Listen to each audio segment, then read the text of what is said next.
കാൽനടയാത്രക്കാർക്ക് തടസ്സമായി കാട് കയറിയ നടപ്പാതയും മണ്ണ് കൂമ്പാരവും. കളമശ്ശേരി HMT റോഡരികിലുള്ള നടപ്പാത കാടുകയറി നശിക്കുന്നത് കാൽനടയാത്രക്കാരെ ദുരിതത്തിലാക്കുന്നു. റോഡിന്റെയും നടപ്പാതയുടെയും ഇടയിലുള്ള സ്ഥലം ഉയരം കൂട്ടുന്നതിനു വേണ്ടി മണ്ണടിച്ചിട്ടെങ്കിലും മാസങ്ങൾ പിന്നിട്ടും മണ്ണ് കൂമ്പാരത്തിൽ തന്നെ. കളമശ്ശേരി പോളിടെക് മുതൽ IT വരെയുള്ള ഇടങ്ങളിലാണ് മണ്ണ് കൂമ്പാരവും കാട് കയറിയതും ഉള്ളത്. വിദ്യാഭ്യാസ സ്ഥാപനങ്ങൾ കൂടുതലുള്ള ഇവിടം പലപ്പോഴും തിരക്കും കൂടുതലാണ്.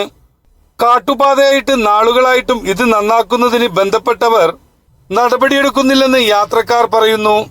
നടപ്പാതയിലൂടെയുള്ള യാത്ര ദുരിതപൂർണമായതിനാൽ വിദ്യാർത്ഥികളടക്കമുള്ളവർ റോഡിലിറങ്ങി നടക്കേണ്ട ഗതികേടിലാണ്. വാഹനങ്ങൾ ചീറിപ്പായുന്ന റോഡിൽ ഇത് വൻ അപകട സാധ്യതയാണ് ഉയർത്തുന്നത്. പകൽ സമയങ്ങളിൽ ഈ വഴിയിലുള്ള ഇഴജന്തു ശല്യവും ജനങ്ങളെ ദുരിതത്തിലാക്കുന്നു. സ്ത്രീകളും കുട്ടികളും പ്രായമുള്ളവരടക്കം നിരവധി പേർ സഞ്ചരിക്കുന്ന വഴിയിലാണ് ഈ ദുർഗതി.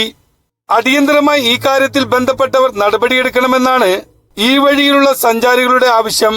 നടപ്പാതയിലെ തടസ്സം നീക്കാൻ നടപടി സ്വീകരിക്കണമെന്ന് ആവശ്യം ഉയരുന്നു.